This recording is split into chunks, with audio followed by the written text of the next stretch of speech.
ഞാൻ എന്തായി കാണിക്കുന്നത്. അപ്പോൾ സച്ചിൻ ഇങ്ങനെ ഇരുന്നിട്ട് മതി മതി മതി എടാ മതി നമുക്ക് നോക്കാന്ന് പറഞ്ഞിട്ട് എന്നെ എനിക്ക് ചായയും തന്നു സച്ചേട്ടൻ പറഞ്ഞു വിട്ടു. എനിക്ക് തോന്നുന്നു ഒരു 10 അരമണിക്കൂറിനകത്ത് സച്ചേട്ടൻ തംസപ്പ് ഈ ഒരു സാധനം ഞാൻ കഴിച്ചു. അപ്പോൾ ഞാൻ പറഞ്ഞു ഓക്കെ. പിന്നെ ഞാൻ അങ്ങോട്ട് വിളിക്കാനും പോയില്ല, ഇങ്ങോട്ട് വിളിക്കട്ടെ എന്ന് പറഞ്ഞിട്ട് ഇങ്ങനെ നിൽക്കാം. അത് ഇന്നാണ് കേട്ടോ എന്ന് പറഞ്ഞിട്ട് അങ്ങനെയാണ് ഞാൻ അയ്യപ്പനും കോശിയിലേക്കൊക്കെ വരുന്നത്.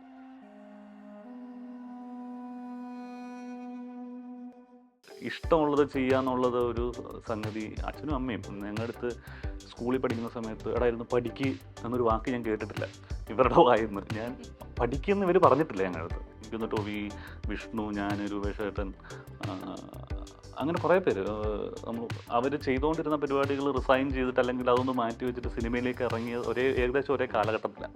കൂടുതൽ പ്രെപ്പ് വേണ്ടി വന്നത് എനിക്കൊന്ന് തീവ്രം സിനിമയിലൊക്കെയാണ്. കാരണം അന്ന് 22ാമത്തെ വയസ്സിലോ 23ാമത്തെ വയസ്സിലോ ഞാൻ ആ ക്യാരക്ടർ ചെയ്യുന്നത്. അതൊരു 30 വയസ്സുള്ള ഒരാളുടെ ക്യാരക്ടറാണ്. എനിക്കിത് ചെയ്യാൻ ഭയങ്കര പേടിയാണ്. ഞാൻ ചെയ്യില്ല എന്ന് പറഞ്ഞ് ആകെ കൂടെ അച്ഛൻ്റെ അമ്മയുടെ അടുത്ത് വഴക്കിട്ട് ആകെ ബഹളം വെച്ചു. പിന്നെ അവരെല്ലാം കൂടെ എന്നെ കളിയാക്കി, നിനക്ക് എന്താ ചെയ്താൽ പോരെ എന്നൊക്കെ പറഞ്ഞിട്ട് അങ്ങനെ ഞാൻ ഇഷ്ടമല്ലാണ്ട് എനിക്ക് ഇപ്പോഴും ആ സീക്വൻസ് ശ്രദ്ധിച്ചാൽ അറിയായിരിക്കും. ഇല്ല, തേടി വന്നത് അതാ പറഞ്ഞത്. 1200 തേടി പിന്നെ അങ്ങോട്ട് തേടൽ തുടങ്ങി. പിന്നെ ഞാൻ തേടേണ്ടി വന്നാ. ഡിഗിലെ പറഞ്ഞിട്ട് നിനക്ക് വേറൊരു പണിയില്ല. എന്നിട്ട് ഡിഗിലെ ക്യാമറ നോക്കി പറയുന്നുണ്ട് ഇത് ഇവൻ്റെ മാത്രം റിക്വസ്റ്റ് കൊണ്ടാണ് നമ്മളിത് ചെയ്യുന്നത് എന്ന് പറഞ്ഞിട്ടാണ് നമ്മളിരുന്ന് സംസാരിക്കുന്നത്. അതിൽ ഇപ്പം കുറേ പേര് കണ്ടു, മേതുൽ ദേവ് ചേച്ചിയൊക്കെ ഇരുന്ന് ആദ്യം മുതലേ ഇരുന്ന് ചിരിക്കുന്നു എന്ന് പറയുന്നത്. ഇതിന് മുന്നേ ഒരു കോൺവെർസേഷന്റെ ഒരു പകുതിയിലാണ് ഇന്റർവ്യൂ സ്റ്റാർട്ട് ചെയ്യുന്നത്. ഹാർവിയോറ the exclusive collection of adenium plants. ഇനി നിങ്ങളുടെ വീടിന്റെ അകത്തളങ്ങളിൽ ഹാർവിയോറ അഡീനിയം പ്ലാന്റ്സ് പുഷ്പിച്ചു നിൽക്കും. വെബ്സൈറ്റ് വഴി ഓർഡർ ചെയ്ത് കഴിഞ്ഞാൽ ഇന്ത്യയിൽ എവിടെയും ഫ്രഷ് ആയി ഞങ്ങൾ അഡീനിയം പ്ലാന്റ് നിങ്ങളുടെ വീട്ടിൽ എത്തിച്ചു തരും. കൂടുതൽ വിവരങ്ങൾക്കായി ഹാർവിയോറ വെബ്സൈറ്റ് സന്ദർശിക്കുക.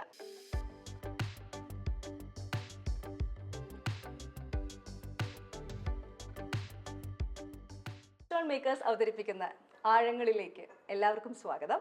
ഇന്ന് എന്നോടൊപ്പം അതിഥിയായി എത്തിയിരിക്കുന്നത് യങ് ജനറേഷനിലെ വളരെ വെർസറ്റൈൽ ആയിട്ടുള്ള ടാലന്റഡ് ആയിട്ടുള്ള ആക്ടർ. സിനിമാ പാരമ്പര്യത്തിൽ നോക്കുകയാണെങ്കിൽ ഏറ്റവും കൂടുതൽ ഒരു എന്താ പറയുക ജനറേഷൻസ് സിനിമയിൽ അഭിനയിച്ചിരിക്കുന്നത് ഇദ്ദേഹത്തിൻ്റെ തന്നെയാണ്. Welcome Anu. Thank you. Yes Anu, എന്തുണ്ട് വിശേഷം? നല്ല വിശേഷം. അപ്പം പുതിയ സിനിമ റിലീസായി കഥ ഇന്ന് വരെ. അപ്പം അതിൻ്റെ വലിയൊരു സന്തോഷത്തിലാണ്. നമ്മളിങ്ങനെ കുറേ തിയേറ്റർ വിസിറ്റൊക്കെ നടത്തുമ്പോൾ എല്ലാവർക്കും ഭയങ്കര ഇഷ്ടപ്പെട്ടു, വിളിച്ച് നല്ല അഭിപ്രായങ്ങളൊക്കെ പറയുമ്പോൾ വലിയ സന്തോഷത്തിലിരിക്കുന്ന ഒരു സമയമാണ് ഓണമായിട്ട്. അപ്പോൾ നല്ലൊരു ഓണമായി മാറി. അനു സിനിമയിൽ വന്നിട്ട് ഇപ്പോൾ ഇത്ര വർഷമായി. ഓരോ സിനിമകളും സ്പെഷ്യൽ തന്നെയാണ്. ഓരോ ആക്ടറിനും മാത്രമല്ല സിനിമയിൽ അവതരിപ്പിക്കുന്ന എല്ലാവർക്കും. അനുവിന് സിനിമ എന്താണ്? ആക്ച്വലി കുഞ്ഞിലേ മുതലേ അപ്പൂപ്പൻ്റെ കഥകൾ മുതൽ നമ്മളിങ്ങനെ കേൾക്കുന്നുണ്ട്. ഇപ്പോൾ സ്കൂളിൽ പഠിക്കുന്ന സമയത്തൊക്കെ അച്ഛൻ്റെ അമ്മയുടെ കൂടെ നാടകത്തിൻ്റെ കൂടെ നാടകത്തിൽ അഭിനയിക്കാനല്ല, ഈ പറയുന്ന പോലെ അവർ പെർഫോം ചെയ്യുന്ന ഉത്സവ പറമ്പുകളിലും പള്ളിപ്പെരുന്നാളുകളും അപ്പോൾ ഒക്കെ ഞങ്ങളെയും കൊണ്ടുവരുന്നു, എന്നെയും ചേട്ടനെയും. അപ്പോൾ അന്ന് മുതലേ ഇങ്ങനെ ഇതെല്ലാം കേട്ട് വളർന്നതുകൊണ്ട് ഇതൊരു കൗതുകമായിരുന്നു എന്ന് ചോദിച്ചു കഴിഞ്ഞാൽ സിനിമ എനിക്ക് അങ്ങനെ വലിയ കൗതുകമുള്ളൊരു ഏരിയ അല്ലായിരുന്നില്ല. അപ്പം സ്കൂളിലൊക്കെ ചെല്ലുമ്പോൾ എല്ലാവരും അവരെ കണ്ടിട്ടുണ്ടോ എന്നൊക്കെ ചോദിക്കുമ്പോൾ ഞാൻ അവരെയൊക്കെ കണ്ടിട്ടുണ്ട്. വളരെ കാഷ്വലായിട്ട് ഇവരുടെയൊക്കെ കൂടെ ഞാൻ കണ്ടിട്ടുണ്ട്. അപ്പം അവരുടെ ഒരു എക്സൈറ്റ്മെൻറ്റ് എനിക്ക് ഉണ്ടായിരുന്നു എന്ന് ചോദിച്ചാൽ ഉണ്ടായിരുന്നില്ല. പക്ഷേ എനിക്ക് ടെക്നിക്കൽ സൈഡ് ഭയങ്കര ഇൻട്രസ്റ്റിംഗ് ആയിട്ട് തോന്നിയൊരു സമയം ഉണ്ടായിരുന്നു. അച്ഛൻ നാടകം നടക്കുന്ന സമയത്തൊക്കെ സെറ്റ് വർക്കൊക്കെ പെയിൻറ്റ് ചെയ്യും. ഓരോ സീക്വൻസിനുള്ള ഓരോ സീനിനുള്ള സെറ്റുകളൊക്കെ പെയിൻറ്റ് ചെയ്യും. അന്ന് സുജാത മാഷൊക്കെയാണ് അത് പെയിൻറ്റ് ചെയ്യുന്നത്. അപ്പോൾ സുജാത മാഷിൻ്റെ അവിടെയൊക്കെ ഇരുന്ന് പുള്ളി വരയ്ക്കുന്നതും ഒക്കെ ഇങ്ങനെ കണ്ടുകൊണ്ടിരിക്കുന്ന അതൊക്കെ ആയിരുന്നു എനിക്ക് ടെക്നിക്കൽ സൈഡായിരുന്നു കുറച്ചുകൂടെ ക്രേസ്. ഈവൻ അമ്മയുടെ കൂടെ ഷൂട്ടിംഗ് ലൊക്കേഷന് പോകുമ്പം ക്യാമറമാൻ്റെ കൂടെ പുള്ളി എന്താ ചെയ്യുന്നത് നോക്കുക, ആട്ടിലെ ചേട്ടന്മാരുടെ പണി നടക്കുന്ന സ്ഥലത്ത് പോയിരുന്നിട്ട് അവരുണ്ടാക്കുന്ന ഓരോ സാധനങ്ങൾ നോക്കിക്കൊണ്ടിരിക്കുക. അപ്പോൾ ഇങ്ങനത്തെ ഒരു ക്രേസ് ആയിരുന്നു എനിക്ക് കുഞ്ഞിലേ ഉണ്ടായിരുന്നത്. ആക്ടിങ്ങിനോട് പറയുന്നത് പോലെ വലിയൊരു ക്രേസ്. ഒന്ന് എനിക്കൊരു ഭയങ്കര ഒരു സഭാകമ്പം ഉള്ള ഒരാളായിരുന്നു. ഞാൻ സ്കൂളിൽ പോലും ആർട്സ് ഡേ ഞാൻ കണ്ടിട്ടില്ല സ്കൂളിൽ. കാരണം പോകാറില്ലെന്നല്ല, എനിക്ക് പേടി കാരണം ഞാൻ മുങ്ങും. കാരണം ഈ ടീച്ചേഴ്സൊക്കെ ആർട്സ് ഡേ വരുന്നതിന് മുന്നേ ഇതേപോലെ എന്നെ വെച്ചിട്ട് ഇങ്ങനെ അല്ലെങ്കിൽ ഒരു ഡ്രാമ സെറ്റ് ചെയ്ത് വീട്ടിൽ അച്ഛൻ്റെ അടുത്ത് പറഞ്ഞിട്ടുണ്ടോ എഴുതി കൊണ്ടുപോകാന്നൊക്കെ പറയുമ്പോഴത്തേക്ക് എനിക്ക് പേടിയാണ്. അച്ഛനെയൊക്കെ എഴുതി തരും, പക്ഷേ ഇത് പെർഫോം ചെയ്യണ്ടേ. അപ്പോൾ എനിക്ക് 4 പേര് ഇങ്ങനെ കൂടിയിരുന്ന് ഞാൻ സ്റ്റേജിൽ ഇങ്ങനെ മുകളിൽ നിൽക്കുന്ന കാണുമ്പോഴേ എനിക്ക് മുട്ട ഉറയ്ക്കും. ഈവൻ സ്റ്റേജിൽ കട്ട വലിക്കാൻ പോലും ഞാൻ സ്റ്റേജിൽ കയറിയിട്ടില്ല. അപ്പോൾ അത്രയും പേടിയുള്ള ഒരാളായിരുന്നു. അപ്പം ഈ ആർട്സ് ഡേക്കൊക്കെ ഞാൻ മിക്കവാറും സ്കൂളിൽ നിന്ന് ബങ്ക് ചെയ്യലായിരുന്നു പരിപാടി. അതിൻ്റെ 2 ഫ്രണ്ട്സിനെ വിളിച്ചിട്ട് സ്കൂളിൽ കയറില്ല, അവരുടെ എവിടെയെങ്കിലും കറങ്ങി നടന്നിട്ട് വൈകുന്നേരം വീട്ടിൽ പോകും. അപ്പം അങ്ങനെ ഇരുന്നപ്പോൾ വീട്ടിലും അച്ഛനും അമ്മയ്ക്കും ഒന്നും ഇവനിങ്ങനെ ഒരു ഓൺ സ്ക്രീൻ പരിപാടിയിലേക്ക് വരാൻ സാധ്യത ഉണ്ടെന്ന് തോന്നില്ല. ഞാൻ പടം വരയ്ക്കുമായിരുന്നു, അത്യാവശ്യം കുഴപ്പമില്ലാതെ പഠിക്കുമായിരുന്നു. അപ്പം എന്തെങ്കിലും ആ ഒരു സൈഡ് പരിപാടിയായിരിക്കും ഇവൻ്റെ എന്നുള്ള രീതിയിലായിരുന്നു. അവരെന്നെ അങ്ങനെ നിർബന്ധിച്ചിട്ടുമില്ല. നിർബന്ധിച്ചെന്നല്ല, ഇഷ്ടമാണോ എന്ന് പോലും അങ്ങനെ ചോദിച്ചിട്ടില്ല. എൻ്റെ ഇഷ്ടങ്ങൾ അവർക്ക് അറിയാമായിരുന്നത് പോലെ. അതെ. അങ്ങനെ ഞാൻ പഠിച്ചു, ബാംഗ്ലൂർ വർക്ക് ചെയ്തു. ഒരു 2 വർഷം വർക്ക് ചെയ്തിട്ട് ട്രെയിനിങ് സമയത്ത് ഞാൻ ഇതേപോലെ ട്രിവാൻഡ്രത്ത് വീട്ടിൽ വരുമ്പോഴാണ്, വീട്ടിലാരും ഇല്ല, എല്ലാവരും ചട്ടമ്പിനാടിൻ്റെ ലൊക്കേഷനിലാണ്. അതിന് മുന്നേ ഞാൻ ചെയ്തിട്ടുണ്ട് കേട്ടോ. ഞാൻ കണ്ണേ മടങ്ങുക എന്ന് പറഞ്ഞിട്ട് നവ്യ ചേച്ചിയും അമ്മയും മുരളി അങ്കിളൊക്കെ അഭിനയിച്ച ഒരു സിനിമയിൽ ഇതേപോലെ എൻ്റെ എക്സാമിൻ്റെ 2 ദിവസം മുന്നേ സ്റ്റഡി ലീവും പരിപാടികളൊക്കെ ഉണ്ടായിരുന്നു. അന്നും ലൊക്കേഷനിൽ പോയതാണ്. എന്നെ ഇതേപോലെ ഡയറക്ടർ ആൽബർട്ട് ഏട്ടൻ പിടിച്ച് നിർബന്ധിച്ച്, വിൻജാൻ ഒരു 2-3 സീക്വൻസ് ചെയ്യുന്നുണ്ട് നവ്യ ചേച്ചിയുടെ കാമുകനായിട്ട്, സ്കൂളിൽ +2 സമയത്ത് കാമുകനായിട്ട്. വിൻജാൻ്റെ ക്ലാസ്മേറ്റ് ആയിട്ട് ഒരു ക്യാരക്ടർ, ഒരു സീനിലുള്ളൊരു പരിപാടിയാണ്. എനിക്കിത് ചെയ്യാൻ ഭയങ്കര പേടിയാണ്. ഞാൻ ചെയ്യില്ല എന്ന് പറഞ്ഞ് ആകെ കൂടെ അച്ഛൻ്റെ അമ്മയുടെ അടുത്ത് വഴക്കിട്ട് ആകെ ബഹളം വെച്ചു. പിന്നെ അവരെല്ലാം കൂടെ എന്നെ കളിയാക്കി, നിനക്ക് എന്താ ചെയ്താൽ പോരെ എന്നൊക്കെ പറഞ്ഞിട്ട് അങ്ങനെ ഞാൻ ഇഷ്ടമല്ലാണ്ട്, എനിക്ക് ഇപ്പോഴും ആ സീക്വൻസ് ശ്രദ്ധിച്ചാൽ അറിയായിരിക്കും, ഞാൻ അത്രയും ചമ്മി പേടിച്ച് ചെയ്തൊരു സീക്വൻസ് ആയിരുന്നു. അങ്ങനെ അതാണ് ഞാൻ ആദ്യം ചെയ്യുന്നത്. അത് കഴിഞ്ഞിട്ട് പിന്നെ ഈ പറഞ്ഞപ്പോഴത്തും ജോലി ബാംഗ്ലൂരൊക്കെ പോയി തിരിച്ച് വീട്ടിൽ ട്രിവാൻഡ്രത്ത് വീട്ടിൽ വന്നപ്പോൾ വീട്ടിലാരും ഇല്ല. അപ്പോൾ ഇവരെ കാണാൻ വേണ്ടിയിട്ടാണ് ഞാൻ ശരിക്കും പളനിയിൽ ലൊക്കേഷനിലേക്ക് പോകുന്നത്, ചട്ടമ്പിനാടിന്. അപ്പോൾ അവിടെ വെച്ചിട്ടാണ് ബൈ ചാൻസ് ഈ ചട്ടമ്പിനാടിൽ അഭിനയിക്കേണ്ടി വന്നത്. അതും ഫസ്റ്റ് എനിക്ക് കോമ്പിനേഷൻ ജനാർദ്ദൻ അങ്കിളുമായിട്ടായിരുന്നു, പിന്നെ വിജയരാഘവൻ അങ്കിളായിട്ട്, പിന്നെ സായിമാമനായിട്ട്. അപ്പോൾ ഇങ്ങനെയുള്ള ആൾക്കാരുമായിട്ടാണ് എനിക്ക് ആദ്യത്തെ സിനിമയിൽ ഫുൾ കോമ്പിനേഷൻ, പിന്നെ അമ്മയായിട്ട്. അപ്പോൾ ഇത്രയും സീനിയർ ആയിട്ടുള്ള ആക്ടേഴ്സിൻ്റെ കൂടെ ആയിരുന്നു അന്ന് കോമ്പിനേഷൻ. അപ്പം ആ ഒരു 4 ദിവസം ഷൂട്ട് സത്യം പറഞ്ഞാൽ എൻ്റെ ഒരു ഷെല്ല് പൊട്ടിക്കുക എന്ന് പറയുന്നത്, എനിക്ക് ആ ഒരു ഇൻഹിബിഷൻ മാറുക, ഒരു പേടി മാറുക, ചമ്മൽ മാറുക എന്ന് പറയുന്ന ഒരു സംഗതി ആ 4 ദിവസം ഭയങ്കര രസമായിട്ട്. അത് ഷാഫിക്ക ഭയങ്കരമായിട്ട് ഹെൽപ്പ് ചെയ്തിട്ടുണ്ടായിരുന്നു. എല്ലാവരും, ആൻഡോ ചേട്ടൻ ഉണ്ടായിരുന്നു, ബെന്നി ചേട്ടൻ, അജയ് വാസുദേവ് ഒക്കെ അന്ന് അസോസിയേറ്റ് ആയിരുന്നു. അങ്ങനെ ഒരുപാട് ആൾക്കാർ, പിന്നെ ആക്ടേഴ്സ് അമ്മാവൻ, വിജയരാഘവൻ അങ്കിള്, കലാശാല ബാബു അങ്കിള്, അങ്ങനെ ഒരുപാട് ആളുകൾ, ജനാർദ്ദൻ അങ്കിള്. അപ്പോൾ ഇവരുടെയൊക്കെ കൂടെ ഉള്ള ഒരു എക്സ്പീരിയൻസ് 4 ദിവസമാണെങ്കിലും അത് ഭയങ്കര വലിയൊരു എക്സ്പീരിയൻസ് ആയിരുന്നു. ഒരുപാട് കാര്യങ്ങൾ നമുക്ക് മറ്റേ സൈഡിലേക്ക് പഠിക്കാൻ പറ്റി. അപ്പം അന്നാണ് ഈ ഒരു പേടി പരിപാടി ഒന്ന് മാറിയത്. ഓക്കെ, എനിക്കിത് ചെയ്യാം, വേണമെങ്കിൽ ചെയ്യാം എന്ന് എനിക്ക് തന്നെ ഒരു ബോധ്യം വന്നത് അപ്പോഴാണ്. എന്നിട്ടും എനിക്ക് വലിയ താല്പര്യം ഉണ്ടായിരുന്നില്ല. ഞാൻ പിന്നെ ബാംഗ്ലൂർ വർക്ക് ചെയ്തു. പിന്നെ നോർവേക്ക് പോകാൻ വേണ്ടിയിട്ട് ഞാനും എൻ്റെ ഫ്രണ്ട്സും കൂടെ ഏകദേശം പേപ്പേഴ്സൊക്കെ സെറ്റ് ചെയ്ത് ജോബിന് വേണ്ടിയിട്ട്, ജോബിന് പഠിക്കാൻ അങ്ങോട്ട് മൈഗ്രേറ്റ് ചെയ്യാന്നുള്ള രീതിയിൽ ഇങ്ങനെ നിൽക്കുന്ന സമയത്താണ് ഒരു കുറേ നാളൊരു ഏകദേശം ട്രെയിനിങ് കഴിഞ്ഞിട്ട് ഞാനൊരു 1 വർഷത്തോളം വീട്ടിൽ തന്നെ ഉണ്ടായിരുന്നു, വേറെ ജോലി ഇവിടെ ഒന്നും കയറാതെ. അപ്പോൾ അങ്ങനെ ഇരുന്ന സമയത്താണ് രൂപേഷ് ഓർക്കുട്ട് എന്ന് പറയുന്ന ഒരു സിനിമ ചട്ടമ്പിനാടിന് ശേഷം, അത് ഞാൻ ചട്ടമ്പിനാടിൽ അഭിനയിച്ചു എന്ന് അറിഞ്ഞിട്ട് മനോജേട്ടൻ വിളിച്ചതാണ്. അപ്പോൾ മനോജേട്ടൻ എനിക്ക് നേരത്തെ അറിയാം, ചേട്ടൻ നിവേദ്യം സിനിമയിൽ അസോസിയേറ്റ് ആയിരുന്നു. അപ്പോൾ അന്നുപോലെ മനോജേട്ടനെ അറിയാം. അങ്ങനെ ഞാൻ ഇതിൽ അഭിനയിച്ചു എന്ന് അറിഞ്ഞിട്ടാണ് എന്നെ അതിലേക്ക് വിളിച്ചത്. അപ്പോഴും ഞാൻ സിനിമ ശരിക്കും പറഞ്ഞു കഴിഞ്ഞാൽ അനുവിനെ തേടി വരുന്നുണ്ട്. അല്ല, തേടി വന്നത് അതാ പറഞ്ഞു, 2002 തേടി പിന്നെ അങ്ങോട്ട് തേടൽ തുടങ്ങി. പിന്നെ ഞാൻ തേടേണ്ടി വന്ന. അപ്പോൾ അങ്ങനെയാണ് ഞാൻ ഓർമ്മക്കൂട്ട് എന്ന് പറഞ്ഞ സിനിമ ചെയ്യുന്നത്. അത് ആ ഒരു ഷൂട്ടിംഗ് ലൊക്കേഷനിലാണ് ഞാൻ രൂപേഷൻ്റെ തീവ്രത്തിൻ്റെ ഡയറക്ടർ രൂപേഷനെ പരിചയപ്പെടുന്നത്. രൂപേഷ് അതിൽ എന്തായിട്ടായിരുന്നു വർക്ക് ചെയ്തത്? ഒന്നുമില്ല, മനോജന്റെ ഫ്രണ്ട് ആയിരുന്നു. അങ്ങനെ ലൊക്കേഷനിൽ വരുമായിരുന്നു. രൂപേഷ് എന്ന് പറയുന്ന തീവ്രത്തിന്റെ ഡയറക്ടറാണ്. സ്ഫടികത്തിലെ ലാലേട്ടന്റെ ചെറുപ്പകാലം അഭിനയിച്ച ആളാണ്. ഒരു ക്ലാരിഫിക്കേഷൻ കൊടുക്കേണ്ട ഒരു സംഭവം കൂടി ഉണ്ട്. ഇത് ഏത് രൂപേഷ്? അപ്പം അന്നും രൂപേഷന്റെ സ്വന്തം സിനിമ ഓണാക്കാനുള്ള ഒരു യാത്രയിലായിരുന്നു. അപ്പം ഞങ്ങളൊരു സൗഹൃദം ഉണ്ടായി. അപ്പോൾ ഒരു ഫ്രണ്ട് എന്ന നിലയിലാണ് എൻ്റെ അടുത്ത് ആദ്യം തീവ്രത്തിൻ്റെ കഥ പറയുന്നത്. ഞങ്ങൾ ഇവിടെ ഗോൾഡ് സൂക്ക് മോൾ എന്തെന്ന്, അപ്പോൾ അതിൻ്റെ കാർ പാർക്കിംഗ് ആയിരുന്നു ഞങ്ങളുടെ ഒരു മെയിൻ ഹബ്ബ്. അല്ലെങ്കിൽ അവിടെ ഒരു കോഫി ഷോപ്പ് ഉണ്ട് അതിൻ്റെ താഴെ. അപ്പോൾ ഇവിടെ ഈ 2 സ്ഥലങ്ങളിലാണ് എന്നും വൈകുന്നേരങ്ങളിൽ രൂപേഷ് ചേട്ടൻ്റെ എന്തെങ്കിലും കറക്ഷൻ ഉണ്ടെങ്കിൽ എന്നെ വിളിക്കും. ഞാനും വിഷ്ണു രാഘവ്, അപ്പം വാശിയുടെ ഒക്കെ ഡയറക്ടർ. അപ്പോൾ അന്ന് ഞങ്ങൾ 3 കൂടെയാണ് രൂപേഷ് ചേട്ടൻ്റെ കറക്ഷൻ കേട്ടോണ്ടിരിക്കുക. ഞങ്ങൾ അന്ന് ആ സിനിമയിലൊന്നുമില്ല, അഭിപ്രായം ചോദിക്കുക പറയാന്നുള്ളതാണ്. അങ്ങനെ അതൊരു കുറേ കാലം അങ്ങനെ പോയി. പിന്നെ ആ സമയത്തായിരുന്നു എൻ്റെ അച്ഛൻ്റെ മരണം നടക്കുന്നത്. പിന്നെ ഞാൻ വീണ്ടും തിരിച്ച് നാട്ടിലും ഇവിടെ അതൊക്കെ എത്താനായിട്ട് ഞങ്ങൾ കുറേ നാളുണ്ടായിരുന്നു. അങ്ങനെ ഒരു ദിവസം ഒരു രാത്രി 12:30 ലേറ്റ് നൈറ്റിലാണ് രൂപേഷ് ചേട്ടൻ വിളിച്ചിട്ട്, എടാ ഇതിനകത്ത് നമ്മുടെ രാഘവനില്ല, അത് ഞാൻ പറഞ്ഞു. അപ്പം ഞാൻ ചോദിച്ചാൽ ആരുടെയെങ്കിലും നമ്പർ ഞാൻ എടുത്ത് കൊടുത്തിട്ട് പുള്ളിക്ക് വിളിക്കാൻ വേണ്ടിയിട്ട്, അത് നീ ചെയ്താൽ എങ്ങനെ ഇരിക്കും? ഞാനോ? അപ്പോൾ അന്നത്തെ എൻ്റെ രൂപം എന്ന് പറഞ്ഞാൽ മെലിഞ്ഞ് മറ്റേ ഹിപ്പി സ്റ്റൈൽ മുടിയൊക്കെ വളർത്തി രാഘവനായിട്ട് പുലബന്ധം പോലും ഇല്ലാത്തൊരു രൂപത്തിലാണ് ഞാൻ നിൽക്കുന്നത്. ഞാൻ പറഞ്ഞത് എനിക്ക് തന്നെ എന്നെ അതിൽ സങ്കല്പിക്കാൻ പറ്റുന്നില്ല. ഞാൻ പറഞ്ഞു, രൂപേഷേട്ടാ നമ്മൾ വായിച്ചത് ഡിസ്കസ് ചെയ്തതൊന്നും അങ്ങനത്തെ ഒരാളല്ലല്ലോ, എന്നെപ്പോലെ ഒരു തന്നെ അല്ലല്ലോ, അത് നീ ഒന്ന് വണ്ണം വെച്ച് മുടിയൊക്കെ ഒന്ന് കട്ട് ചെയ്ത് എനിക്ക് പുതിയ ആളെയാണ് എന്തായാലും വേണ്ടത്, കണ്ടാൽ വില്ലനാണെന്ന് തോന്നാത്ത ഒരു മുഖമുള്ള ഒരു തന്നെ വേണം. ഞാൻ പറഞ്ഞു എനിക്ക് അറിഞ്ഞൂടാ, നീ ട്രൈ ചെയ്ത് നോക്കുന്നും പറഞ്ഞിട്ട് പിന്നെ അങ്ങനെ പോയി. പിന്നെ ഞാൻ അങ്ങനെ പാരലി ഭക്ഷണം കഴിക്കുന്നു, വണ്ണം വയ്ക്കാൻ വേണ്ടിയിട്ടുള്ളൊരു പ്രയത്നം നടത്തുന്നു. അങ്ങനെയാണ് ഞങ്ങൾ ട്രിവാൻഡ്രത്ത് വിഷ്ണുവിൻ്റെ വീട്ടിൽ നിന്ന് ഇറങ്ങിയപ്പോൾ സെക്കൻഡ് ഷോ സിനിമ ദുൽഖറിൻ്റെ സിനിമ കണ്ടിട്ട് ഞങ്ങൾ ഇറങ്ങിയിട്ട് ഇതല്ലേ ആളെന്ന് പറഞ്ഞിട്ട് ഞങ്ങൾ മൂന്നുപേരും കൂടെ ആ ഗ്രൗണ്ടിൽ നിന്നിട്ട് ഇങ്ങനെ സംസാരിക്കും, നമുക്ക് ദുൽഖറിൻ്റെ അടുത്ത് പറയണം. അങ്ങനെ രൂപേഷേട്ടൻ പോയി ദുൽഖറിൻ്റെ അടുത്ത് സംസാരിക്കുന്നു, ദുൽഖർ പെട്ടെന്ന് ഇന്നാവുന്നു. അങ്ങനെയാണ് തീവ്രം സിനിമ പെട്ടെന്ന് ഓണാവുന്നത്. പിന്നെ എനിക്ക് ഒരു 1.5 മന്തിൻ്റെ അകത്ത് സിനിമ ഓണായി. ഞങ്ങളുടെ ഒരു 1.5 വർഷത്തെ യാത്രയ്ക്ക് ശേഷം ഒരു 1.5 മാസത്തിനകത്ത് സിനിമ ഓണായി. പിന്നെ അതിലേക്കാണ് പിന്നെ ആ ഒരു വണ്ണം വെച്ച് ഒന്ന് മീശയൊക്കെ വെച്ച് മുട്ടയൊക്കെ അടിച്ച് അങ്ങനത്തെ രൂപത്തിലേക്ക് എത്തിയത്.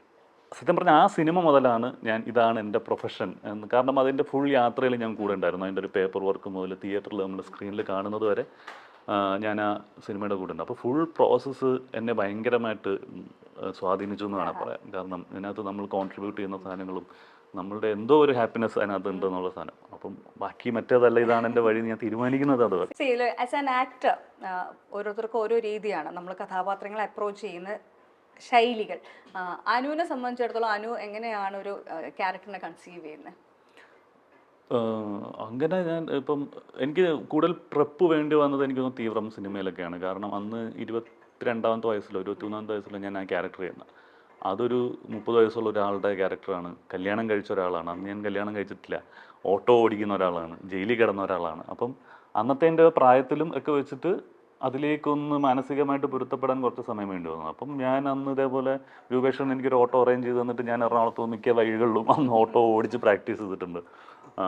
ഈ പറയുന്ന പോലെ ഞങ്ങൾ കാക്കനാട് ജയിലിൽ കുറേ തവണ വിസിറ്റ് ചെയ്തിട്ടുണ്ട്. അങ്ങനെ കുറച്ചുകൂടെ ഒന്ന് ഗ്രൗണ്ടഡ് ആയിട്ട് അന്നൊക്കെ നടന്ന്. അപ്പം അങ്ങനെ ഒരു പിന്നെ ഈ സ്ക്രിപ്റ്റ് റീഡിങ്ങിൽ തന്നെയാണ്. അപ്പോൾ അവരുടെ മനസ്സിലിരിക്കുന്ന എന്താണെന്ന് നമ്മൾ പറഞ്ഞ് അതിലേക്ക് നമ്മളറിയാതെ ഒന്ന് കയറുന്ന പരിപാടി തോന്നും. പിന്നെ അയ്യപ്പനും കോശിയും സമയത്ത് നേരെ ഓപ്പോസിറ്റ് ആയിരുന്നു.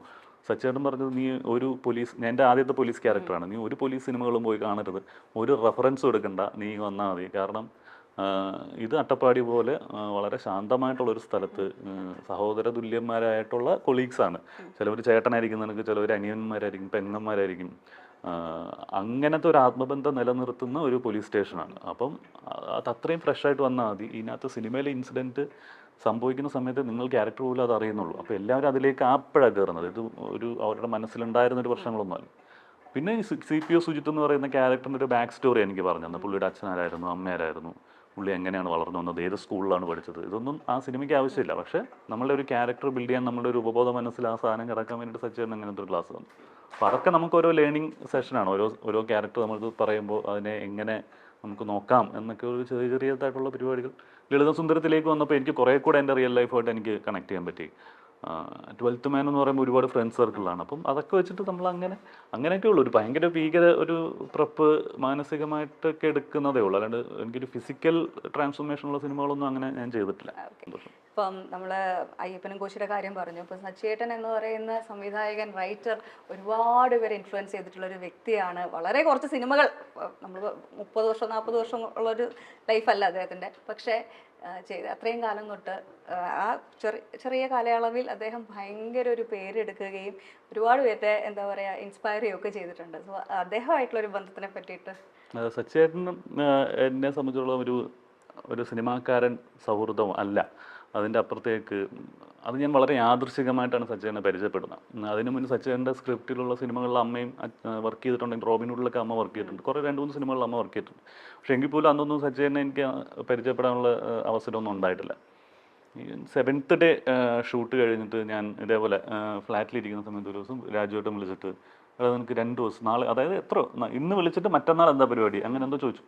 ഞാൻ പറഞ്ഞു മറ്റന്നാൾ രാജുവേട്ട വേറെ പണിയൊന്നുമില്ല, വീട്ടിൽ തന്നെയാണ്. ആണോ, എന്നാൽ നീ ഞാൻ പിക്കറ്റ് 43 എന്ന സിനിമ ചെയ്യുന്നുണ്ട്, അപ്പോൾ അതിലൊരു സീൻ ഒന്ന് അഭിനയിക്കണം. ഞാൻ പറഞ്ഞാൽ ചെയ്യാം, കുഴപ്പമില്ല. ഞാൻ വെച്ച് ഇവിടെ എവിടെയെങ്കിലും ആയിരിക്കും എന്ന് പറഞ്ഞിട്ടാണ്. അപ്പോൾ അന്ന് വൈകുന്നേരം എനിക്ക് ടിക്കറ്റ് വന്നു. കാശ്മീരിലേക്കാണ് ഞാൻ നാളെ പോകേണ്ടത്. ഞാൻ പറഞ്ഞു കാശ്മീരിലേക്കോ? അങ്ങനെ ഞാൻ നെക്സ്റ്റ് ഡേ മോർണിംഗ് രാവിലെ ആണ് എൻ്റെ ഫ്ലൈറ്റ് എന്ന് പറഞ്ഞിട്ട് അന്ന് വൈകുന്നേരം ടിക്കറ്റ് വന്നു. അപ്പോൾ 6 മണിക്കോ എന്തോ ആണ് ഇവിടുന്ന് ഡൽഹി ഫ്ലൈറ്റ്, ഡൽഹിയിൽ നിന്ന് ശ്രീനഗർ ഫ്ലൈറ്റ്. അവിടുന്ന് അവരുടെ വണ്ടിയിൽ എന്തോ 3 hour ബൈ റോഡ് പോകണം. അപ്പോൾ 6 മണിക്ക് ഇറങ്ങണം അനു എന്നൊക്കെ പറഞ്ഞിട്ട് എന്നാലേ രാത്രിയിൽ അങ്ങ് എത്തുള്ളൂ.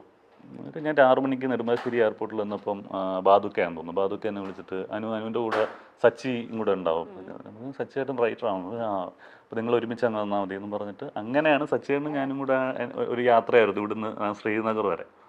അപ്പോൾ സച്ചേട്ടൻ രാവിലെ വന്ന് ഞങ്ങൾ കുറേ നേരം എയർപോർട്ടിലിരിക്കുന്നു. അപ്പം ഫുൾ ഡേ ഞങ്ങൾ മാത്രം അങ്ങോട്ടും ഇങ്ങോട്ടും ഒരുപാട് കാര്യങ്ങൾ സംസാരിച്ചു.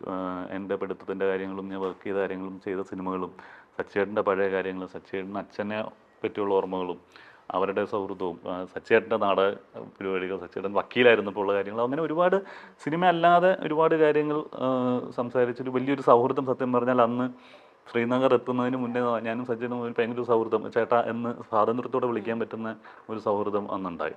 അപ്പോൾ അതിനുശേഷം ആണ് സച്ചേട്ടൻ അനാർക്കലിയൊക്കെ ചെയ്യുന്നത്. അനാർക്കലിയുടെ സ്ക്രിപ്റ്റ് ഡിസ്കസ് ചെയ്യാൻ എന്തോ ആണ് അന്ന് അങ്ങോട്ട് വന്നത്. അപ്പോൾ അത് കഴിഞ്ഞിട്ട് ഞാൻ അനാർക്കലി കാണുമ്പോഴും ഞാനിങ്ങനെ വളരെ കൗതുകത്തോടെ ഈശ്വര ഇതിനകത്ത് ഏതെങ്കിലും ഒരു ക്യാരക്ടർ എനിക്ക് ചെയ്യാൻ പറ്റിയിരുന്നെങ്കിൽ എന്നൊക്കെ ഞാൻ മനസ്സുകൊണ്ട് അങ്ങനെ ആലോചിച്ചിട്ടുണ്ട്. പക്ഷേ സച്ചേനെ ഞാൻ അങ്ങനെ വിളിച്ച് സംസാരിച്ചിട്ടില്ല. സച്ചേൻ എൻ്റെ അടുത്ത് അങ്ങനത്തെ രീതിയിൽ ഒന്നും പറഞ്ഞിട്ടില്ല. പക്ഷേ അത് കഴിഞ്ഞിട്ട് എനിക്ക് യൂട്യൂബ് റൂട്ട് സിനിമ ചെയ്യുന്നു. യൂട്യൂബ് റൂട്ട് സിനിമയ്ക്ക് ശേഷമാണ് ഞാൻ ഏകദേശം ഒരു 4-4.5 വർഷം ഒരു ഗ്യാപ്പ് വന്നത്. എനിക്ക് അത് ഞാൻ അന്വേഷിച്ച സിനിമകൾ എന്നിലേക്ക് വന്നില്ല, വന്ന സിനിമകൾ എനിക്ക് ഇഷ്ടപ്പെട്ടില്ല. അപ്പോൾ അങ്ങനെയൊക്കെ മൊത്തത്തിൽ ഒത്തുചേരാത്തത് കൊണ്ട് ഒരു 4 വർഷത്തോളം ഞാൻ സിനിമകൾ ചെയ്തില്ല. അപ്പോൾ ആ സമയത്ത് എൻ്റെ കല്യാണം നടക്കുന്നു, അങ്ങനെ ഒരു പേഴ്സണൽ ലൈഫിൽ വലിയ വേറൊരു രീതിയിലേക്കൊക്കെ പോകുന്നു. അപ്പോൾ നമുക്ക് ഈ ഒരു പ്രൊഫഷണൽ സാധനം അടുത്തതിലേക്ക് കയറാത്തതിൻ്റെ ഒരു വലിയ സ്ട്രഗിളും ടെൻഷനും, ഞാൻ അന്ന് ജോലി റിസൈൻ ചെയ്തത് പ്രശ്നമാണോ ഞാൻ എന്നോട് തന്നെ ചോദിക്കുന്ന ഒരു മൊമെൻറ്റും. പക്ഷെ അതങ്ങനെ അല്ലല്ലോ, അത് നീ ഇപ്പം എന്തിനാ ചോദിക്കുന്നത്, നിനക്ക് സിനിമ ഇല്ലാതെ വന്നപ്പോഴാണോ ഞാൻ അങ്ങനെ ചോദിക്കുന്നത് എന്നൊക്കെയുള്ള രീതിയിൽ ഞാൻ എന്നോട് തന്നെ ചോദിച്ച് ഒന്ന് സർവൈവ് ചെയ്ത് പോകുമ്പോഴൊക്കെ നമുക്കൊരാശ്വാസം തരുന്നത് സച്ചേട്ടനാണ്. സച്ചേട്ടനെ ഞാൻ വല്ലപ്പോഴൊക്കെ വിളിക്കുമ്പോൾ ഭയങ്കരമായിട്ട് ധൈര്യം തരും. നമുക്ക് അടുത്ത സിനിമ ചെയ്യാമെന്നല്ല പറയുന്നത്, പക്ഷെ നമ്മളെ ഭയങ്കരമായിട്ട് നമുക്ക് മാനസികമായിട്ട് നമുക്ക് ഓക്കെ ഇനി ഒരാഴ്ച നമുക്ക് ഓടാം അതിനൊരു ഒരു ഫ്യൂവൽ കിട്ടും. അപ്പം അങ്ങനെ എപ്പോൾ വിളിച്ചാലും തിരിച്ച് വിളിക്കുക, അല്ലെങ്കിൽ എടുത്ത് സംസാരിക്കുക, എടുത്തില്ലെങ്കിൽ തിരിച്ച് ഇങ്ങോട്ട് വിളിക്കുക. അങ്ങനെ ഒരു ഭയങ്കര ഒരു ഓപ്പൺ ആയിട്ടുള്ള ഒരു സൗഹൃദമായിരുന്നു. അപ്പം അതിനുശേഷം ഇതേപോലെ ഞാൻ കുറേ നാൾ സിനിമ ഇല്ലാണ്ട് ഞാൻ ട്രിവാൻഡ്രത്ത് ഞാൻ ഫ്രണ്ട്സിൻ്റെ അടുത്തേക്ക് ഒന്ന് പോയപ്പോൾ ഞാൻ ഒറ്റയ്ക്ക് ഇരിക്കുക, കൊച്ചിയിൽ നിന്ന് ട്രിവാൻഡ്രം വരെ. അപ്പോൾ ഞാൻ ട്രെയിനിൽ ഇരുന്നിട്ട് ഞാൻ വെറുതെ സച്ചിനെ വിളിച്ചിട്ട് കുറേ കാലമായല്ലോ, hello Sachin how are you എന്ന് ചോദിച്ചിട്ടാണ് ഒരു മെസ്സേജ് അയച്ചത്. സച്ചിൻ അപ്പം തന്നെ നിന്നെ തിരിച്ച് വിളിച്ചിട്ട് നീ എവിടെയാണ് എന്ന് ചോദിച്ചു. ഞാൻ പറഞ്ഞു ഞാൻ ട്രിവാൻഡ്രത്ത് ഇറങ്ങാൻ പോണു, നീ അത്യാവശ്യമായിട്ട് നാളെ ഒന്ന് എന്നെ കാണണം. നമ്മൾ പറഞ്ഞു കാണാമെന്ന്. ഞാൻ അന്ന് അപ്പം തന്നെ തിരിച്ച് കൊച്ചിയിൽ വന്നു. എനിക്കപ്പം ഈ സിനിമയുടെ ആണെന്ന് അറിയില്ല, അയ്യപ്പനും കോശിയുടെ ആണെന്നൊന്നും അറിയില്ല. അപ്പോൾ അവിടെ ചെന്നപ്പോൾ അവിടെ പ്രീ പ്രൊഡക്ഷൻ നടക്കുന്ന വീട്ടിൽ ഒരു പറ്റം ജനം, അസിസ്റ്റൻറ്റ് ഡയറക്ടേഴ്സും ടീമും എല്ലാവരും നിൽക്കുക. അപ്പം ഞാൻ ചെന്നപ്പോൾ ജയൻ നമ്പ്യാർ, ഇപ്പോൾ വിലായത്ത് ഊതിയുടെ ഡയറക്ടർ ജയൻ ചേട്ടനാണ് വന്നപ്പോൾ ജയൻ ചേട്ടൻ സച്ചേട്ടൻ ഉറങ്ങുക, നീ ഒന്ന് വെയിറ്റ് ചെയ്യുന്നു പറഞ്ഞു. ഉച്ചയ്ക്ക് ഞാൻ ചെല്ലുന്നത്. ഞാനാണെങ്കിൽ ഒന്ന് ഫുൾ ക്ലീൻ ഷേവ് ഒക്കെ ചെയ്ത് ചെല്ലുക. അപ്പോൾ സച്ചേട്ടൻ ഉറക്കം എഴുന്നേറ്റ് വന്ന് എന്നെ കണ്ട ഉടനെ എടാ നീ ഇരിക്കുന്നു പറഞ്ഞിട്ട് നീ അയ്യോ ഒന്നും പറഞ്ഞിട്ട് എന്നെ കണ്ട ഉടനെ അയ്യോ എന്നാ പറഞ്ഞത്. എന്ത് പറ്റി? അങ്ങനെ അപ്പോൾ ഇതിനകത്തൊരു പോലീസ് ക്യാരക്ടർ ഉണ്ടായിരുന്നു. അപ്പോൾ അതിന് നിന്നെ പറ്റുമോ എന്ന് അറിയാനാണ്, കുറേ നാളായില്ലേ കണ്ടിട്ട്, വിളിപ്പിച്ചത്. പക്ഷേ ഈ രൂപത്തിൽ ഇതൊരുമാതിരി കൊച്ചു പയ്യനെ പോലെ ഇത് നമുക്ക് ഉറക്കാവില്ലടാ എന്നൊക്കെ പറഞ്ഞിട്ട് കഥ പോലും പറഞ്ഞില്ല. എന്നെ അപ്പം തന്നെ നീ ചായ കുടിച്ചിട്ട് ഇറങ്ങിക്കോ ഞാൻ വിളിക്കാം എന്നുള്ള രീതിയിൽ നിന്നു. അപ്പോൾ ഞാൻ പറഞ്ഞു ചേട്ടാ അയ്യോ എനിക്ക് ഞാൻ അപ്പം എൻ്റെ മീശയുള്ള ഫോട്ടോ ഒക്കെ കാണിച്ചു കൊടുത്തു. അതുപോലെ ഈ സാധനം കുഴപ്പമില്ല, നീ എന്തിനാണ് ഈ മീശയും താലിയൊക്കെ എടുത്തിട്ട് ഇങ്ങനെ നടക്കുന്നതെന്നൊക്കെ ചോദിച്ചു. ഞാൻ പറഞ്ഞു അല്ല ചേട്ടാ ഞാൻ വെറുതെ ഇരുന്നപ്പം പെട്ടെന്നൊരു തോന്നലിൽ ക്ലീൻ ഷേവ് ചെയ്തത്. അപ്പോൾ ഒരു കാര്യം ചെയ്ത് ഈ മീശ ഇനി എടുക്കണ്ട, നമുക്ക് നോക്കാം എന്നും പറഞ്ഞിട്ട് അതിൽ അനിലേട്ടനെ സതീഷ എന്ന് വിളിക്കുന്ന ഒരു സീക്വൻസ് ഉണ്ട്, എസ് ഐ നഗറി പേര് വിളിക്കുന്ന ഒരു സീക്വൻസ് ഉണ്ട്. ആ സീൻ എന്നെ അവിടെ വെച്ച് ഒന്ന് ചെയ്യിപ്പിച്ചു. അതേപോലെ നീ അതൊന്ന് ചെയ്യണം നോക്കാം എന്നും പറഞ്ഞിട്ട് സച്ചേട്ടൻ സോഫയിലിരിക്കുന്നു, ഒരു 10-15 പേര് ഇരിക്കും. അപ്പം ഞാനൊരു ലൊക്കേഷനിൽ നിന്ന് അഭിനയിച്ചിട്ട് അന്ന് കുറേ ഒരു 3 വർഷത്തിന് മേലെ. അപ്പോൾ എനിക്ക് ഭയങ്കര ടെൻഷൻ ഈ സാധനം. അത് ജയൻ ഇങ്ങനെ മൊബൈൽ പിടിച്ചിട്ടാണ് അത് ഷൂട്ട് ചെയ്യുന്നത്. ഞാനത് എന്നെ കൊണ്ടാവുന്ന രീതിയിൽ മാക്സിമം കുളമാക്കി.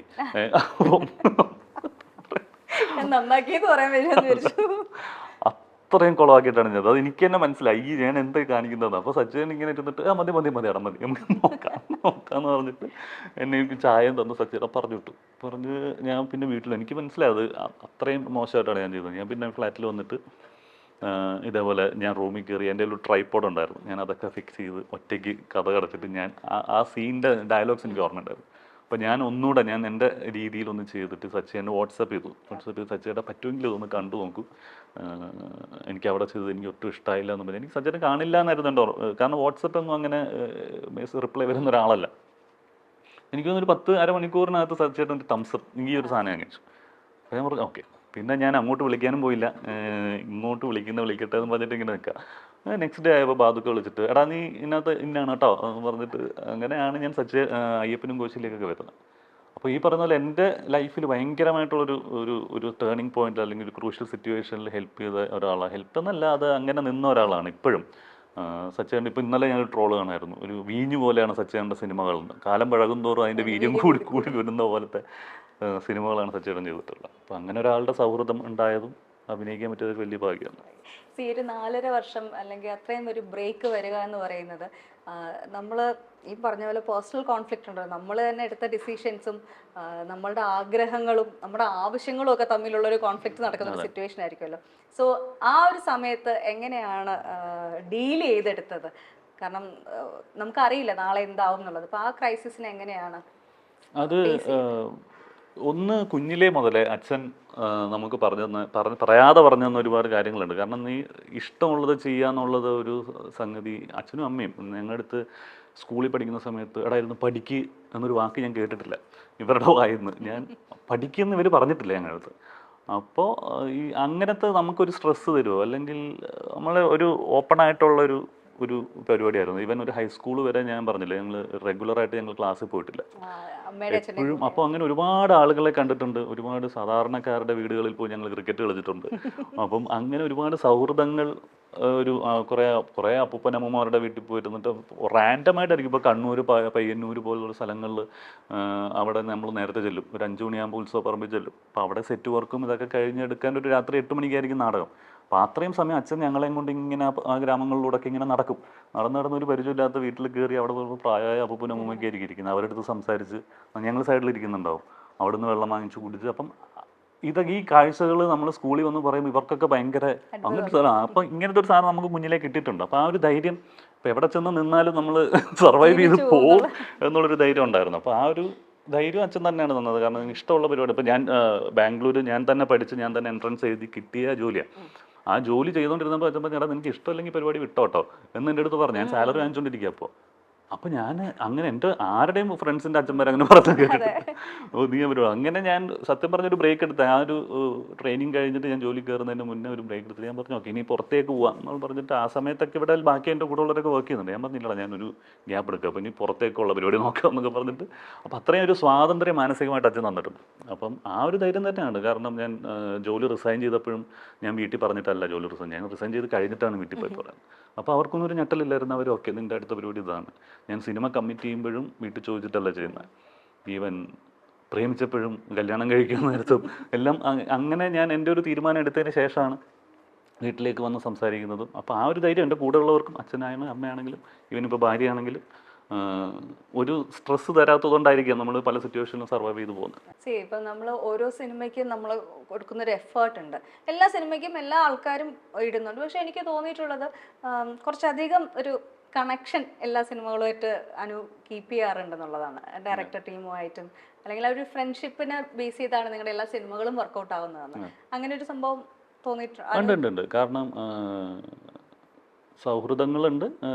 സൗഹൃദങ്ങൾ കണക്ട് ചെയ്തിട്ട് തന്നെയാണ് നമ്മൾ കുറേ പേര് നമ്മൾ ഒരേ സമയത്ത് പാരലി എനിക്കൊന്ന് ടോവി, വിഷ്ണു, ഞാൻ, രൂപേഷേട്ടൻ, അങ്ങനെ കുറേ പേര് അവർ ചെയ്തുകൊണ്ടിരുന്ന പരിപാടികൾ റിസൈൻ ചെയ്തിട്ട് അല്ലെങ്കിൽ അതൊന്ന് മാറ്റി വെച്ചിട്ട് സിനിമയിലേക്ക് ഇറങ്ങിയത് ഏകദേശം ഒരേ കാലഘട്ടത്തിലാണ്.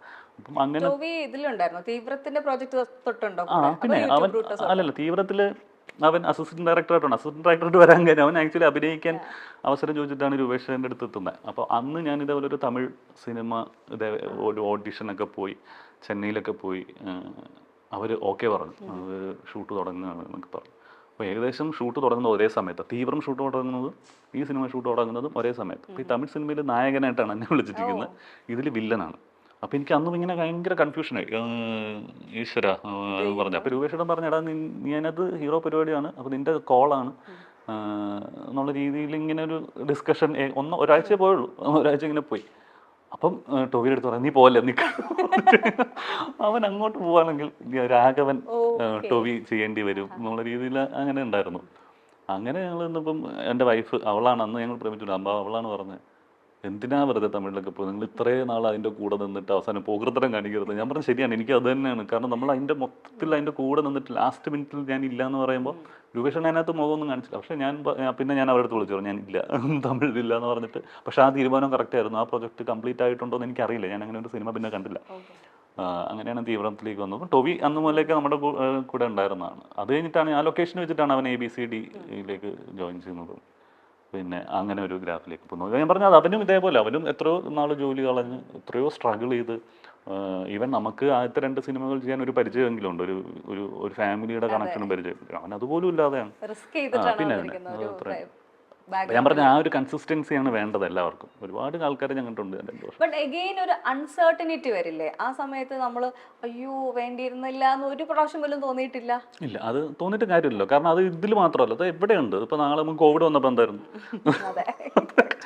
കോവിഡ് വന്നപ്പോൾ ഇവിടെ എല്ലാവരും ഇരുന്നില്ലേ. അപ്പം അതിലൊന്നും കാര്യമില്ല. നാളെ എന്താണെന്ന് നമുക്ക് അറിഞ്ഞൂടല്ലോ. അപ്പൊ പിന്നെ അതിൽ ടെൻഷൻ എടുത്തിട്ട് കാര്യമില്ല. വളരെ സപ്പോർട്ടിംഗ് ആയിട്ടുള്ള ഒരു ഫാമിലി ഉള്ളത് കൊണ്ടല്ലേ ആ ഒരു ധൈര്യത്തിലല്ലേ ഇത് അതെ പറയാൻ അതെ അതെ. പറ്റുന്നത്? കാരണം ടെൻഷൻ തരുന്ന ആളുകളായിരുന്നു ചുറ്റിനുമെങ്കിൽ ഞാൻ ഭ്രാന്ത് പിടിച്ചു. സത്യമാണത്. ഭയങ്കര സപ്പോർട്ട് തന്നെയാണ് ആദ്യം തൊട്ട് തന്നെ അല്ലേ?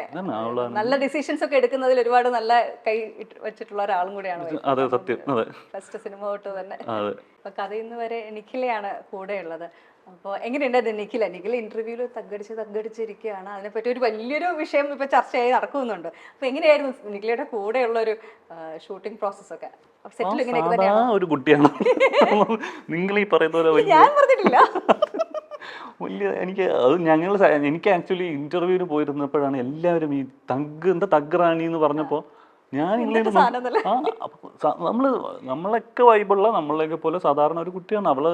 എനിക്ക് ആ കൂടെ മനസ്സിലായത് അവൾക്ക് തോന്നുന്ന അഭിപ്രായങ്ങൾ അവള് പോളിഷ് ചെയ്യാണ്ട് പറയും. അത് ഒന്ന് ആലോചിക്കാതെ പറയുമായിരിക്കും.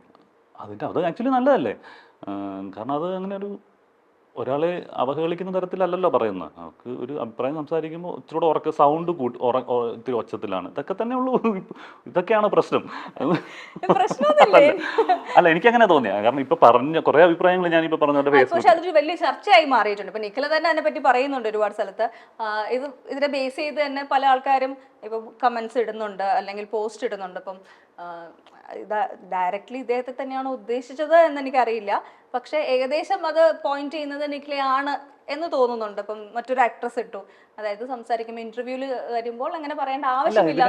ഇപ്പം ബേസിക്കലി ഇപ്പൊ എന്താ സംഭവം എന്ന് അറിയാമോ? ഇപ്പൊ നമ്മളുടെ ഇപ്പൊ ഇന്റർവ്യൂ 1 മണിക്കൂർ ഇന്റർവ്യൂ ഉണ്ടെങ്കിൽ ഇതിനകത്ത് ഇത് എഡിറ്റിങ്ങിലൊക്കെ ഈ പരിപാടി എങ്ങനെ വേണമെങ്കിലും മാറ്റാം. നമുക്ക് പറയാമല്ലോ, നമ്മൾ ഒരു സിനിമ മാനിപ്പുലേറ്റ് ചെയ്യാം. ഒരു സിനിമയുടെ സ്ക്രീൻ പ്ലേയിൽ തന്നെ നമുക്ക് അങ്ങനെ ഒരുപാട് പരീക്ഷണങ്ങൾ നമ്മൾ നടത്താറുണ്ട്. ഈ സീൻ ഇവിടെ വന്നാൽ കുറച്ചുകൂടി ഇമ്പാക്റ്റ് ആയിരിക്കും ഇങ്ങോട്ട് എന്ന് പറയുന്നത് പോലെയാണ് ശരിക്കും. ഈ അതിൻ്റെ ഒരു ക്ലിപ്പ് മാത്രം കട്ട് ചെയ്തിട്ട് ഇട്ട് കഴിഞ്ഞിട്ട് അതിനൊരു 100 അഭിപ്രായം എന്ന് പറഞ്ഞു കഴിഞ്ഞാൽ അതല്ലല്ലോ അതിൻ്റെ എന്താണ് അതിൻ്റെ റിയാലിറ്റി എന്ന് മനസ്സിലാക്കട്ടെ. ഇപ്പം ഞാനുണ്ടായിരുന്നതാണ് ഇൻ്റർവ്യൂവിൽ. അപ്പോൾ ഇൻ്റർവ്യൂവിൽ ഈ പറയുന്നത് പോലെ നമ്മൾ ലേറ്റ് നൈറ്റ് ഒരു 10-11 മണി വരെ നമ്മുടെ പ്രൊമോഷൻസ് പോയി. അപ്പം അതിനകത്ത് ആ ഇൻ്റർവ്യൂ ചെയ്ത പയ്യൻ അവൻ തമാശ ചെയ്ത്, ചേട്ടാ ഞങ്ങൾക്കൊരു 10 മിനിറ്റ് തരുമോ, നമുക്ക് തമാശ ആക്കാം. ഞാൻ പറഞ്ഞേടാ വയ്യറാ എന്ന് പറഞ്ഞാൽ ഞങ്ങൾ സത്യം പറഞ്ഞാൽ ഞങ്ങൾ അങ്ങനെ പറഞ്ഞു. ഞങ്ങൾ കുഴഞ്ഞു. കാരണം എല്ലാവരും നമ്മളടുത്ത് പറഞ്ഞെല്ലാം കഴിഞ്ഞു. ചേട്ടാ 10 മിനിറ്റ്. അപ്പം പറഞ്ഞു ഓക്കേടാ 10 മിനിറ്റ് യെസ് ചാർജ് ആവുമെന്ന് പറഞ്ഞിട്ട് ഞങ്ങൾ തന്നെ ഉറക്കമൊക്കെ കളഞ്ഞ് ഒന്ന് എനർജി ആയിട്ട് ഇരുന്നതാണ്. അപ്പം അവൻ വന്നിരുന്നിട്ട് പറഞ്ഞു ചേട്ടാ ഞങ്ങൾ എന്നെ കളിയാക്കണം മാക്സിമം, നമുക്കിത് വൈറലാക്കാം. എന്നിട്ട് ഞാൻ പറഞ്ഞു ഞങ്ങൾക്ക് വേറെ. അപ്പം നിഖില പറഞ്ഞേട്ടാ നിനക്ക് വേറൊരു പണിയില്ല. എന്നിട്ട് നിഖില ക്യാമറ നോക്കി പറയുന്നുണ്ട് ഇത് ഇവൻ്റെ മാത്രം റിക്വസ്റ്റ് കൊണ്ടാണ് നമ്മളിത് ചെയ്യുന്നത് എന്ന് പറഞ്ഞിട്ടാണ് നമ്മളിരുന്ന് സംസാരിക്കുന്നത്. അതിൽ ഇപ്പം കുറേ പേര് കണ്ടു, മേതിൽ ദേവ് ചേച്ചിയൊക്കെ ഇരുന്ന് ആദ്യം മൂലം ഇരുന്ന് ചിരിക്കുന്നു എന്ന് പറയുന്നത്. ഇതിന് മുന്നേ ഒരു കോൺവെർസേഷൻ്റെ ഒരു പകുതിയിലാണ് ഇൻ്റർവ്യൂ സ്റ്റാർട്ട് ചെയ്യുന്നത്. നമ്മൾ എന്തൊക്കെയോ തമാശകൾ പറഞ്ഞ് അങ്ങോട്ടും ഇങ്ങോട്ടും ഒക്കെ സംസാരിച്ചിട്ട് ആ ഒരു ചിരിയുടെ ഇൻ ബിറ്റ്വീൻ ഇൻ്റർവ്യൂ തുടങ്ങുമ്പോൾ ആൾക്കാരത് കണ്ടിട്ട് അത് എന്താണ് റിയാലിറ്റി, അത് ബേസിക്കലി നമ്മൾ എന്താണെങ്കിലും നമ്മൾ അതിൻ്റെ റിയാലിറ്റി മനസ്സിലാക്കിയിട്ട് വേണം അഭിപ്രായം പറയാൻ എന്നുള്ളൊരു ഒരു കാരണം അന്ന് നിഖില പറഞ്ഞതൊക്കെ എനിക്ക് നിഖില അതിന് എക്സ്പ്ലനേഷൻ തന്നിട്ടുണ്ടെന്നാണ് എനിക്ക് വെച്ചിട്ടാണ്. അപ്പോൾ അത് കറക്റ്റാണ്. കാരണം എനിക്കങ്ങനെ വർക്ക് ചെയ്തപ്പോൾ എനിക്ക് തോന്നിയതാണ്. എനിക്ക് അതിന് മുന്നേ നിഖിലിനെ പരിചയമില്ല. എനിക്ക് തോന്നുന്നത് കിടാരി എന്ന് പറയുന്ന ഒരു സിനിമ അമ്മ തമിഴിൽ വർക്ക് ചെയ്തിട്ടുണ്ട്. അന്ന് അമ്മേനെ ലൊക്കേഷനിൽ കൊണ്ട് ഡ്രോപ്പ് ചെയ്യാൻ കോവിൽപ്പെട്ടിയിൽ ചെന്നപ്പോഴാണ് ഞാൻ അവിടെ നിഖിലിനെ കണ്ടത്. ഞാൻ അന്ന് സംസാരിച്ചിട്ട് പോലുമില്ല. അപ്പോൾ അതുകൊണ്ട് ഞങ്ങൾ ഇപ്പോഴാണ് വർക്ക് ചെയ്യുന്നത്. അപ്പോൾ വർക്ക് ചെയ്യുമ്പോൾ ഈ പറയുന്നത് ഭയങ്കര ഓപ്പൺ ആയിട്ടുള്ള ഒരാളാണ്. മനസ്സിലുള്ള കാര്യങ്ങൾ അപ്പോൾ പറയുന്നുള്ളൂ. എൻ്റെ പ്രത്യേകം എന്തായാലും കാരണം ഇത്രയൊരു കോൺട്രവേഴ്സി നടക്കുമ്പോൾ ഒരു സഹപ്രവർത്തകൻ എന്ന രീതിയിൽ ഒരു അഭിപ്രായം ചോദിക്കാം എന്നായിരുന്നു ഞാൻ ചോദിച്ചതാണ്.